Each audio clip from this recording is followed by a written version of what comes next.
The pasuk, a few psukim later, it talks about all the children. It goes through Reuven, Shimon, Levi, talks about all the children of Moshe, Aaron. Then it says, the Elazar ben Aaron, Elazar the son of Aaron, lokach lo, he took for himself, mi benot Pituel, from the daughters of Pituel, that was Yisro, lo, to himself, leisha. It says twice, he took to himself. It's unusual. The Sfas Emes gives a very interesting answer. The Sfas Emes says that Elazar went to his father. His father was Aaron HaKohen. He says to his father, hey dad, I need a shidduch, I need a wife. Could you help me find the wife? What did the father say? He says, I would love to, but you have two older brothers who are not married, Nadav and Avihu. Now we know these guys, Nadav and Avihu, were not interested in getting married, remember? Yeah. They never got married. They didn't think anybody was good enough for them. So Elazar says, Dad, if I got away from my older brothers, you know what that means, don't you? No. I'll never get married. So what did he do? He went out for himself, and he found a wife himself. And that's why the Torah says twice, he went out for himself, he went out for himself. That's what the Sfas Emes says. He says, sometimes you have to go out on your own. You have to do it on your own. Okay. The next thing I'm going to tell you is also very fascinating, and you have to listen to it very carefully. The first part, I already told you. The second part is even more amazing. There were 10 plagues. During each plague, Paro is frustrated, and he runs to one person, please daven, please pray for me that the plagues should go away. Who does he go to? Moshe Rabbeinu. He goes to Moshe. And what does Moshe do? He davens. Sometimes it says Vayispalel, sometimes it says Vaynitzach, he cries. Sometimes Moshe says, I have to go out of the city because of all the Avodah Zarah. Again, let's put it in perspective. You had during World War II many rabbis, like Rabbi Weissmandel and others, who tried to get Jews out of Germany, out of Poland. Imagine they got a message, Hitler has the flu. So we're going to say to him that he should get better. What would you say? No. Are you nuts? Are you crazy? Have you lost your mind? I'm going to daven that he should drop dead. Pyro comes running to Moshe and says, Moshe, I can't take the blood. I can't take the frogs. I can't take the lice. Moshe should say, you know what? Too bad. Let the Jews go out. I'm not davening for you. Why do you think it's happening? You deserve it. Out of respect. Out of respect. That's a good point. But let's see what happens. So it's unusual that Hashem says to Moshe, no, you got to daven for that paro. How does he do it? How does Moshe go to the corner and say, Hashem, please help this paro, the king of Egypt. Please help him. Please protect him. Please save him. Please take away these horrible things. How does he do it? I don't know. But somehow he did it. The question is why? The question is why? Maybe he understood inside whatever Hashem wanted to say. I'm going to show you an answer that's going to amaze you. Okay? Watch this answer. Of the plagues, one of the plagues was frogs. Okay, so now let's figure it out. Of the 10 plagues, which plague do you think was the least difficult? Blood. No water for 7 days. That's pretty hard. You could buy water. You could buy water, but it was pretty hard. Lice is pretty hard. I would think the plague that has the least problems to it are frogs. Yeah, because they want one. Yeah, and they're obnoxious, but they're small and they're squishy, and if they annoy you, you step on it and you get rid of it. You know, it's a frog. You know, they sell frogs at pet stores. You know, Chinese store. Right, for sure. To eat. No. The truth is, though, the frogs were probably one of the worst plagues, because all night long they were croaking and making noise and making noise, and you couldn't sleep. And if you don't get your sleep, you can't. You're so irritable. Yeah. You're screaming at everybody. So if you don't have menuchat hanefesh a little bit, it's one of the worst plagues. The frogs went everywhere. The frogs were in the food, in the ovens, in the refrigerators, in your cereal in the morning. In your when you put on your shoe, all of a sudden you're quack, quack, quack, and you took out there was a frog inside. The point is that for that time, Moshe Rabbeinu first time screaming to the God. One of them explained about why he's screaming to the God. Because there's nobody Could hear him. Okay, but he had to scream to Hashem. There was only, it says in the Torah that the frogs went into the beds at night. The Zohar says the only bed the frogs went into was Paro's bed. Not everybody else's bed. It's interesting. The Zohar says why. One answer was, remember a few weeks ago I told you, Paro had this picture above his bed of Sarah. Some people say he even had a model. He had like a ceramic model of Sarah. And to punish him that he had this picture in his bedroom, the frogs went into the bedroom. But the second reason is even more shocking. The Zohar says that Hashem was so angry that at night, after killing hundreds of people or thousands of people, Paro could actually sleep in his bed as if nothing happened. Even by Makat Bechorot, where Paro knew he was the firstborn and his son was the firstborn, it says that he got up in the middle of the night from his bed. And they all say, what do you mean he got it? He went to sleep that night? Yeah, he got into his pajamas and he went to sleep. What human being can kill in the morning 5,000 people and get into their pajamas and go to sleep at night? Now I'll bring it down to reality. I used to give tours through Europe. And before Rabbi Krohn started to do it, I went through Poland, I went through Lithuania. I did it a few years. My first year, when I was in Poland, I went to Auschwitz. The first year I went to Auschwitz. And, Auschwitz is a museum. Yeah. The second year, I didn't spend so much time in Auschwitz because there weren't many Jews in Auschwitz. That was more Polish inmates. I went to the sister camp called Birkenau. Birkenau is where the Jews were. There were 500,000 Jews. Birkenau is so enormous, it's like 50 football fields. It's so big. And the crematorias there were massive. And they're starting to rebuild it a little bit. You can see some of it. Most of it was destroyed. The Russians destroyed most of it. Because some of the Russians were there, and the Russian army burnt it to the ground. Auschwitz was preserved. But it gives you the wrong impression. In Auschwitz, they have a museum where you have the glass, and behind the glass you have thousands of suitcases, and in another room, thousands of talesim, and in another room, thousands pairs of shoes, and in another room, thousands of eyeglasses. You have Mengele's lab. But what is amazing is, in Auschwitz, there's a crematoria, still intact, and right next to the crematoria, literally touching, was the commandant's house. Now, the commandant of Auschwitz was Rudolf Hess. And in Schindler's List, the guy who was the commandant, who used to enjoy killing, that was supposed to be someone like Rudolf Hess. He enjoyed killing. He was sadistic. And he built his house right next to the crematoria, and the backyard right next to the crematoria. They say, the guide who was giving us the tour said that in July and August, when the ashes from all the dead bodies that they were burning fell on the backyard, his children were playing the ashes, and he would say, it's snowing, snow in July, because ashes is white. So they would say they were playing in snow. Rabbi Victor Miller writes that at the height of Germany, there were 157 organizations to protect the rights of animals. If a tank or a car hit a dog, it was a crime. They did a whole investigation. The poor dog. Okay?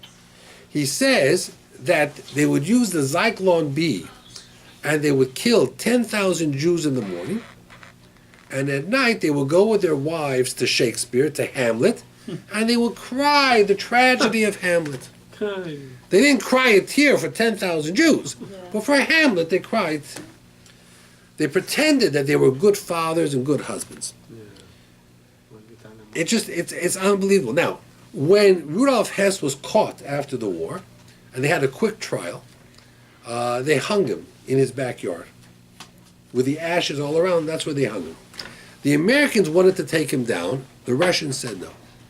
The Russians said, let him hang there for 7 days and let the birds pick off his bones. And that's what they did. They didn't bury him right away. They let him hang there. The Americans have soft hearts. The Russian army had no mercy on him, and the Polish army had no mercy on him. I mean, because he was a murderer. He was Because they sadistic. suffered too much. What? They suffered too much. Yeah, they wouldn't do it. It's interesting that Rabbi Schwab, who grew up in Germany, said in one of his speeches, he says, I don't understand the word Kristallnacht. Kristallnacht means the night of broken glass. Yeah. He says that night they burned shuls down, they burnt Sifrei Torah, they murdered people, and you're worried about a window. Doesn't make sense. He says maybe, you know what it means? That the world had an image of what Germany was. Germany was supposed to be progressive, modern, free thinking, elite. And that night the world saw the real Germany, and it's as if the mirror cracked. Broken glass means the image of the mirror smashed. Now the world saw the real Germany. That's what he says. Listen to what the Meforshim say. It's an amazing thing. Moshe Rabbeinu comes down from Har Sinai. He's 40 days and 40 nights on the mountain. He has no Yetzer Hara. He's an Ish Elokim. He's like God. What's going on in the camp of Israel? The Chet Egel, the golden calf. The betrayal, the greatest betrayal and rejection of everything. Hashem says to Moshe, Moshe, I can't take it anymore. I'm going to kill all these people. I'm going to start over with you. What does Moshe say to Hashem? No. No way. He davens for them. So they ask, where? How could he find a prayer for the Jewish people so deep inside of him? Where, what? How is it there? You know what the answer? Moshe said to Hashem, if I could pray for that Paro 10 times, I could pray for the Jewish people. And Hashem says, now you know why I made you pray for Paro. It's an amazing thing. Wow. Hashem trained Moshe in Mitzrayim. Pray for that Paro. Pray for him. He cried out. He screamed to God, save Paro. Now, when it came time for the Jewish people, what? Everything was predicted in terms. Yeah.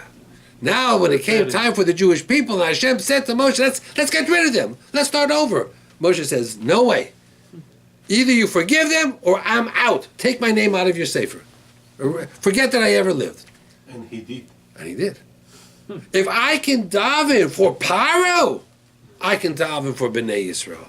If I can ask you to forgive Paro and take away the plagues, I can ask you to forgive the Jewish people, even if they made a golden calf. It's amazing. It's an amazing, the training what went into Moshe. Every piece of his life was very specific, oriented for the sake of Am Yisrael. Now, there's a second answer that they give, and this is a very fascinating answer also. Hashem said to Moshe, I want you to pray for Paro. Moshe says, there's no way I'm going to pray for Paro. Paro is a lowlife. Why would I want to pray for him?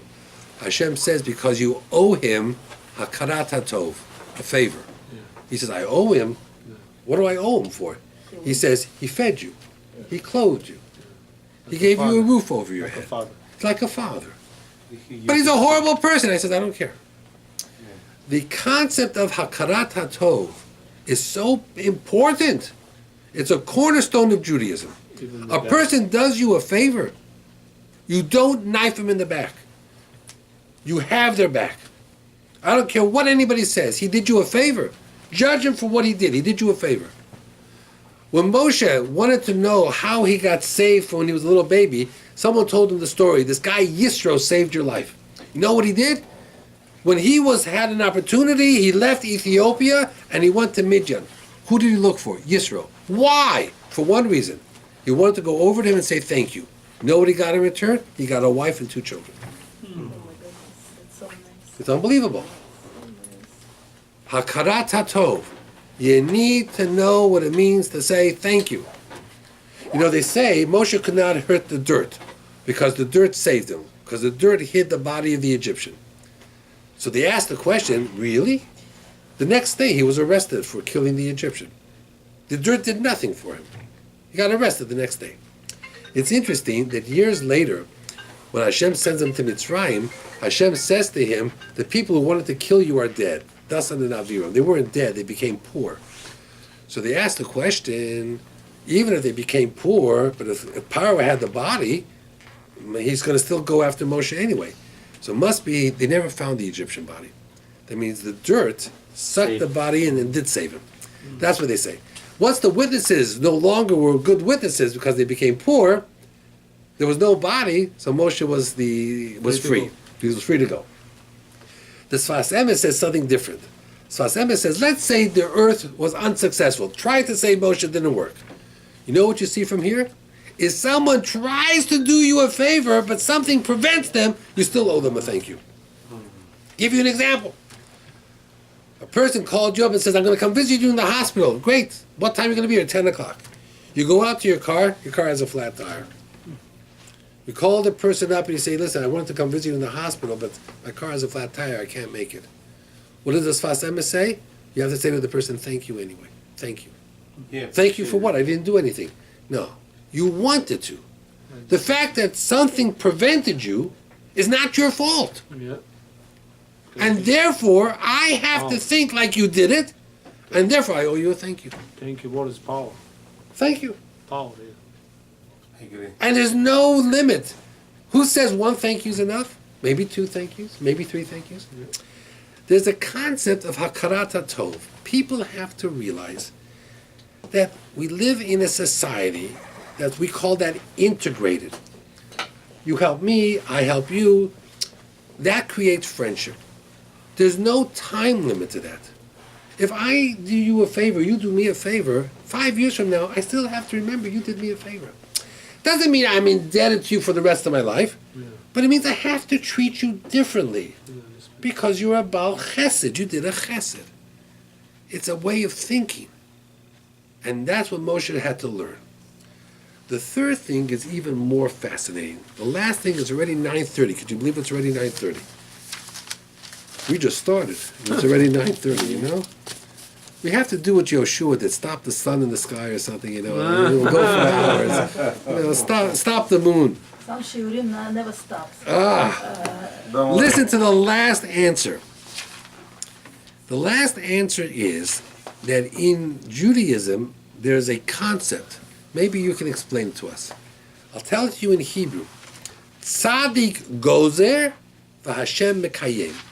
You know what that means? I think decrees and Hashem fills. Right.